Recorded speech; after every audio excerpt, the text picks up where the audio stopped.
Comment allez-vous? Nous sommes en direct. Le Pentagone est en alerte. Passons aux détails de l'information. L'Iran a de nouveau fermé le détroit d'Ormuz et les États-Unis se sont mis en état d'alerte. Cela, évidemment, non seulement déclenche les alertes, mais commencerait aussi à montrer à quel point ce conflit peut devenir provocateur, surtout en ce moment. Déjà à un niveau presque.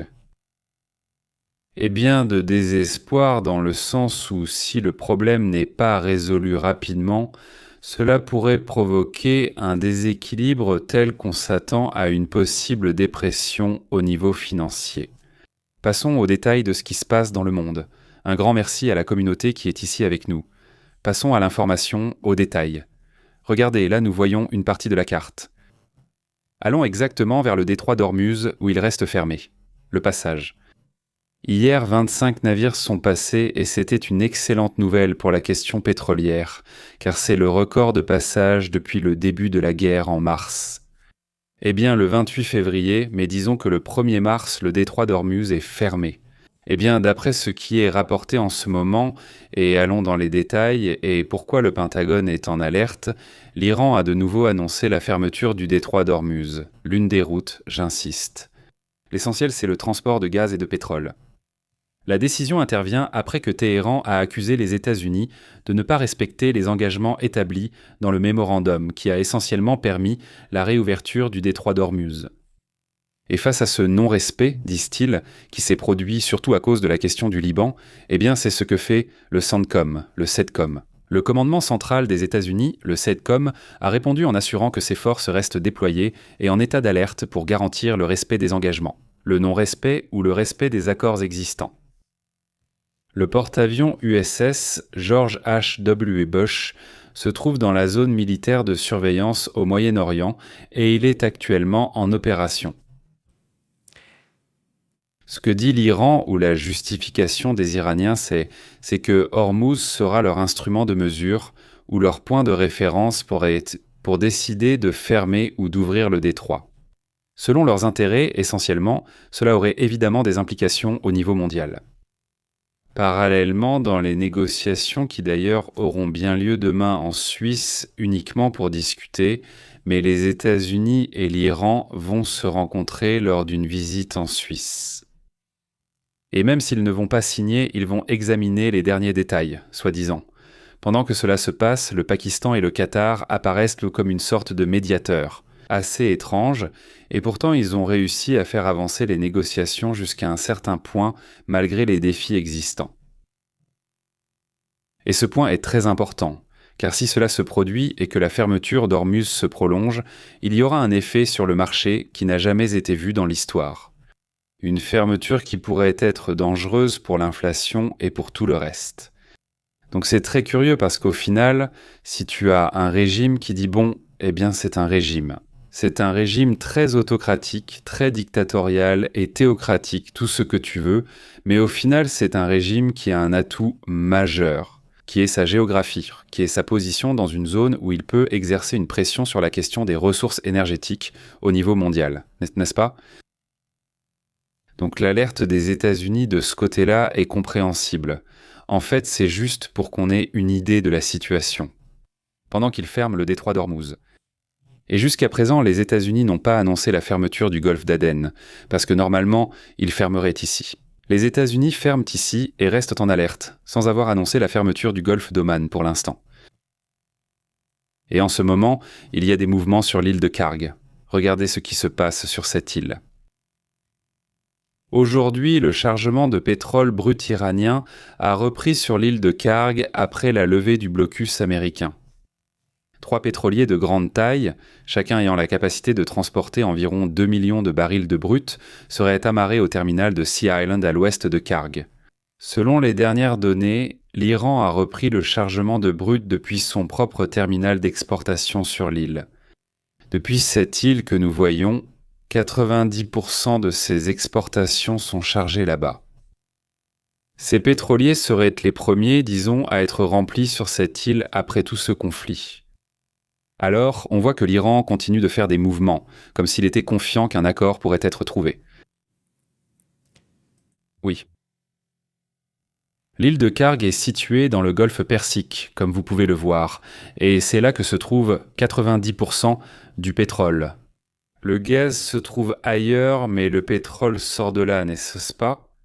Selon les rapports, environ 25 millions de barils restaient indisponibles pour être expédiés une fois que les conditions de navigation se seraient améliorées. Et maintenant, eh bien, les mouvements commencent. Les navires, le Stream, l'Impala et le Lorraine 2, selon ceux qui vont sortir par le détroit d'Ormuz, n'est-ce pas? À partir du 20, c'est ça, n'est-ce pas? Donc ils ferment, mais en même temps, ils veulent sortir par cette même zone. Nous verrons quelle réaction il y aura des barils restés disponibles aux Émirats arabes unis. Parce que, par cette même zone, nous verrons quelle réaction il y aura de la part des Émirats arabes unis. Les pays de la zone, non. C'est inquiétant que, malgré un dialogue, ils envisagent trop de fermer le détroit. Cela pourrait mener à la guerre, car tout a changé. Un mouvement plus large, déjà engagé depuis un certain temps par les Émirats arabes unis, qui se positionne dans certaines régions, parfois même devant la Chine. C'est-à-dire qu'ils mènent un expansionnisme incroyable pendant que tout le monde regarde la Chine et se demande comment vont les Chinois, alors que ceux qui sont vraiment en train de s'étendre mènent une expansion massive, ce sont les Émirats arabes unis. On va en parler tout de suite, d'accord ? Au fait, qu'est-ce qui se passe en Espagne ? Oui, on m'a parlé de ce que dit ici Eliseo, que des barils restaient pour être changés. Une vague de chaleur incroyable. On va parler tout de suite de la vague de chaleur qui touche l'Espagne, la France et d'autres régions du monde. Selon les rapports, lors de la prochaine émission. 20 barils restèrent donc disponibles pratiquement en continu. Quelques minutes de différence, nous allons finir dans quelques minutes, et ensuite nous commencerons avec ce qui se passe en Israël, mais aussi avec la vague de chaleur en France, en Espagne et dans plusieurs régions du monde, n'est-ce pas? Mais c'est surtout dans cette zone que le changement a surpris. Et bon, on en parlera tout à l'heure, n'est-ce pas? Évidemment, c'est aussi une partie importante. Comment vas-tu, German? Salutations à Mercedes Garcés, un grand merci à toute la communauté. Selon les rapports, merci Mercedes. Eliseo, comment vas-tu? C'était excellent, 21 millions pour la transmission. Merci Mercedes. Eliseo, comment as-tu été? Excellent. Des barils restaient disponibles pour les envoyer au fur et à mesure qu'ils arriveront. N'oubliez pas de laisser un like, de partager et passons à d'autres sujets également importants. C'est le week-end, donc ce soir il y aura une émission spéciale sur le thème des séries et des films, et bien sûr les guerres ont changé, selon les jours. À 10h du soir, il y aura des reportages. Les actualités de tous les jours à 10h du soir. Des barils restaient disponibles. Avant ce match. Nous allons essayer de terminer le direct, donc nous commencerons par là. Nous allons essayer d'être prêts avant ce match. Nous allons essayer de terminer le direct, donc nous commencerons vers 8h du soir, à peu près. 8h du soir, nous commencerons aujourd'hui dans la soirée, mais pendant la journée, eh bien, nous vous tiendrons au courant. À 8h du soir, nous commencerons aujourd'hui dans la soirée, mais pendant la journée, nous mettrons à jour, n'est-ce pas? Maintenant, passons à d'autres points et ce qui se passe aux Émirats.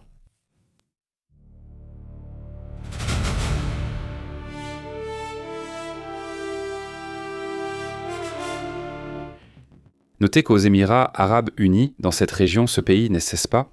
Un pays qui, à ses débuts, quand il est apparu, a été malmené par les Iraniens.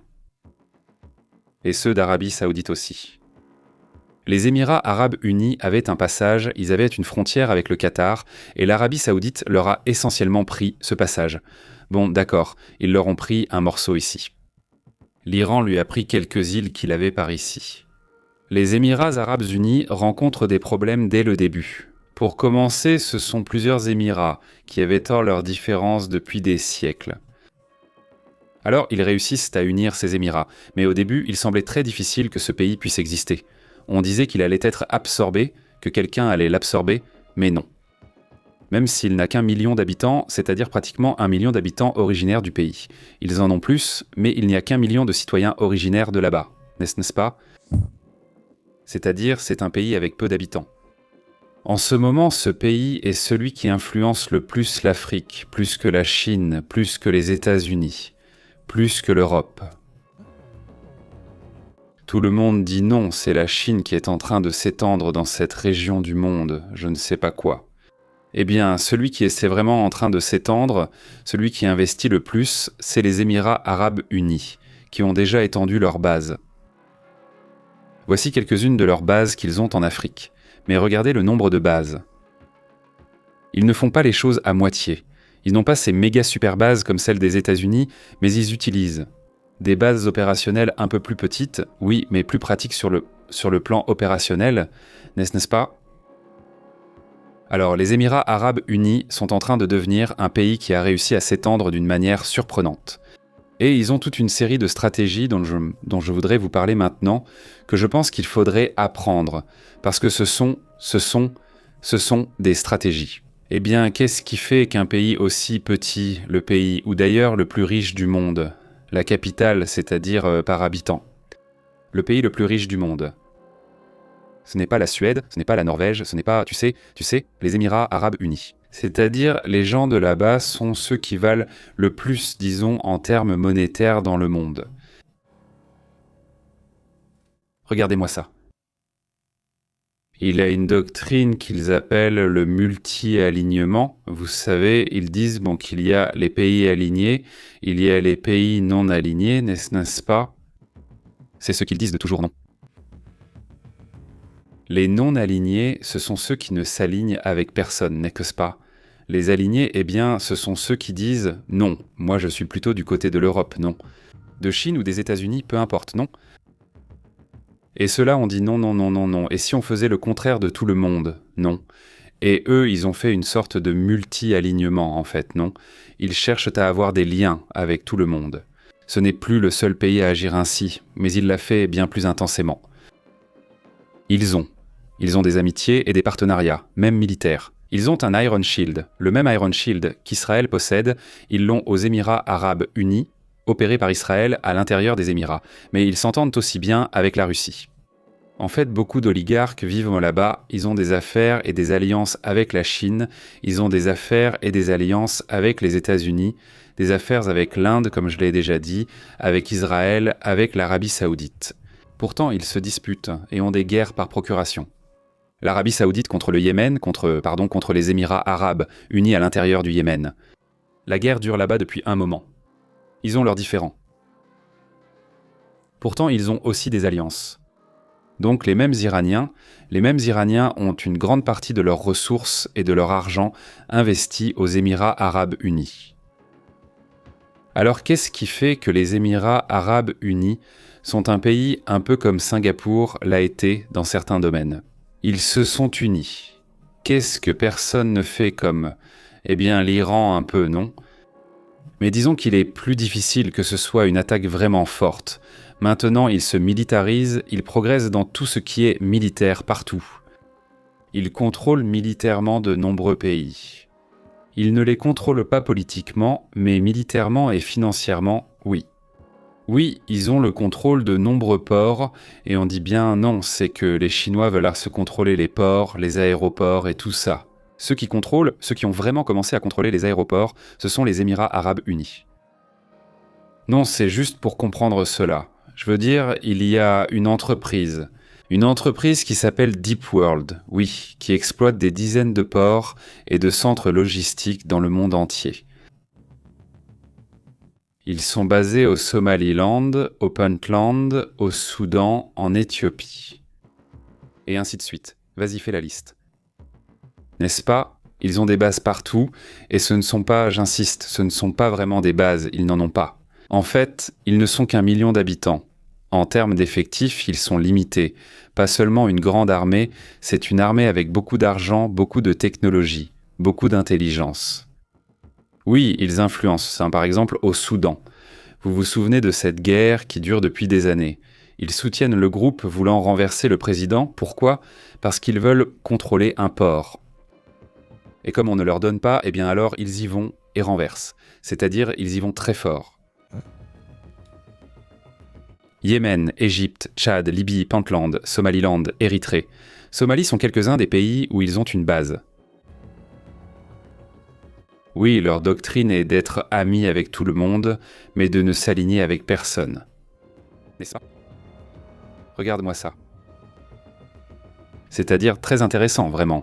Entre 2019 et 2023, des entités émiraties ont engagé environ 110 milliards de dollars dans des projets africains. Depuis cette date, oui, à peu près au moment de la pandémie, ils sont devenus les plus grands investisseurs en Afrique, devant même la Chine. C'est-à-dire, imaginez-vous. Donc, ils contrôlent, et ils aiment contrôler les choses de suivantes. Ports, aéroports, centres financiers, corridors commerciaux, infrastructures de numérique. Bon, vous vous souvenez? Vous savez ce qu'est la route de la soie que la Chine veut faire? Eh bien, eux, ils l'ont déjà fait, sans l'annoncer ni rien de tout ça. Ils ont déjà une route, d'accord? Ils ont créé leur propre route sans avoir à l'annoncer. Ils ont leur propre route parce qu'ils contrôlent en de nombreux ports, ils contrôlent de nombreux aéroports, des zones commerciales, et c'est comme ça qu'ils sont. C'est-à-dire, eux, à cet endroit-là, à ce petit endroit, à ce petit coin-là. Là-bas, il y avait beaucoup de commerce, tu vois. C'était une zone très spéciale il y a des siècles, n'est-ce pas?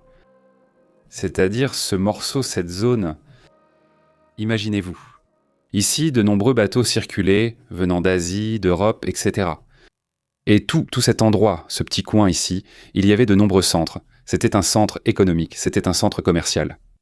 Là-bas, ils faisaient du commerce, non? Alors, ils s'en sont rendus compte, je crois que ça remonte à des siècles en arrière. Que le fait être une source de richesse pour beaucoup, n'est-ce pas?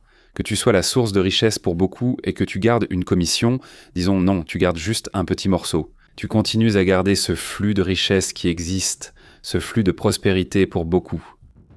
Tu gardes quelque chose, n'est-ce pas? Et en plus, ils ne peuvent pas t'attaquer, parce qu'attaquer reviendrait à attaquer leurs propres intérêts, ainsi que ceux des autres et encore d'autres. Et alors, ils l'ont bien compris, ils l'ont très bien compris. Je pense que c'est un point qui... Le Mexique l'a compris à bien des égards, en s'entendant avec de nombreux pays, c'est-à-dire en s'entendant avec tous ceux avec qui c'est possible. Mais je pense qu'ils le font d'une manière différente, non? Comme tu veux, c'est intéressant ici. Nous, au Mexique, on ne cherche pas à contrôler des ports. Eux, oui, cela fait partie de leur stratégie. Leur objectif serait de contrôler la mer Rouge, selon lui.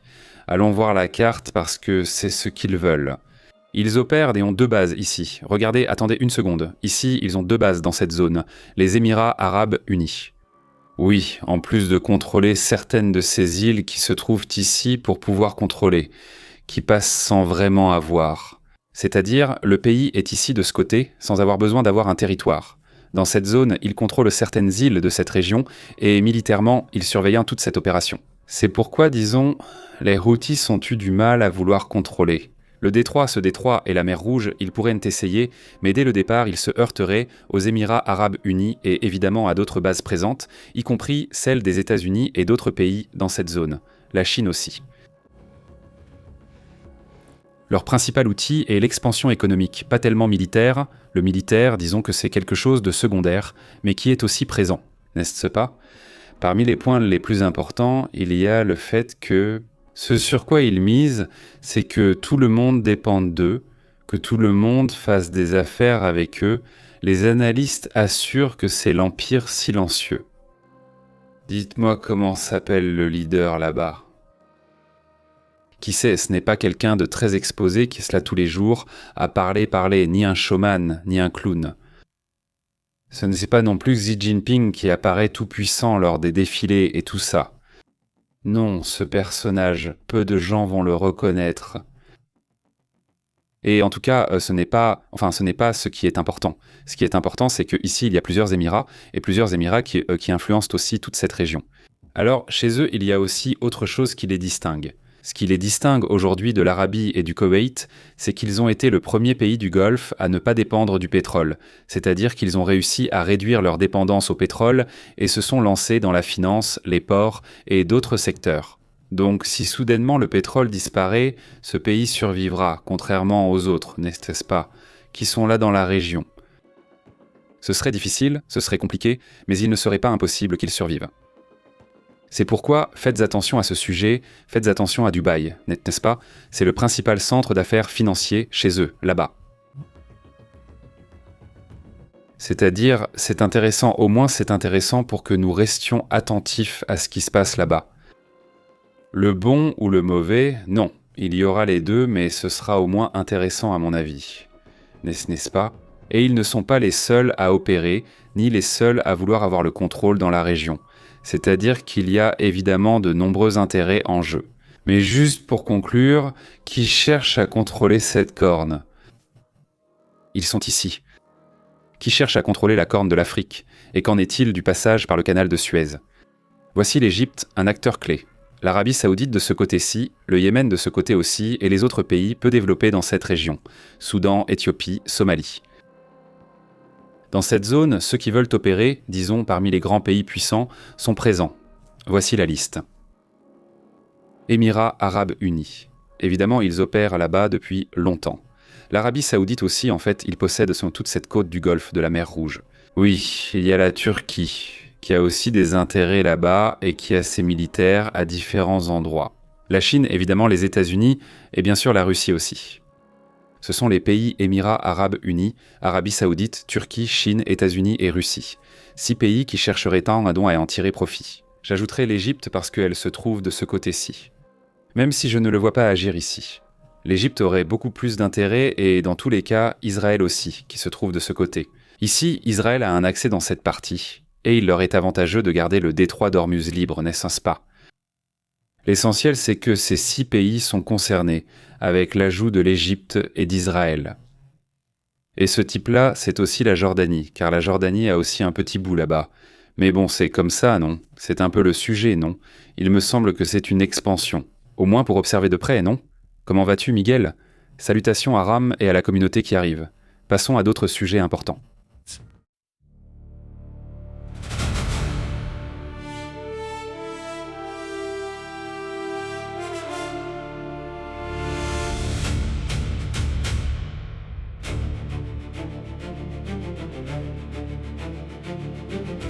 Comment ça s'est passé pour vous? Comment vous allez? Un grand merci à toute la communauté qui nous accompagne. Astro Marta Sanchez, la chanteuse espagnole, dit qu'elle avait très chaud. Marta dit comment ça s'est passé pour Marta Sanchez. Elle chante encore et fait des choses là-bas. Ramrose, salutations, Eliseo, quoi de neuf, Miguel, Angèle, très bien. Thiago Montiel, comment ça va? Merci beaucoup pour ce like. Darwin Blanco, ravi de te voir. Darwin, comment perçois-tu cette situation? Cette expansion qu'ont réalisé les Émirats et que d'autres pays de la région ont également accompli, n'est-ce pas? Et je parle des Émirats.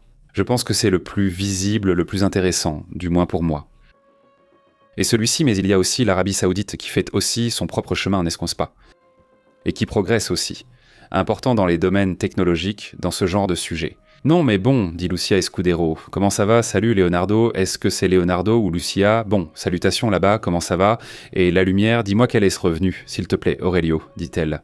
Si les gouvernements investissaient autant pour lutter contre la faim dans les pays pauvres que pour la guerre, le monde serait heureux, mais la guerre profite aux riches, selon Aurelio. Salutations Aurelio, salut, dit Miguel.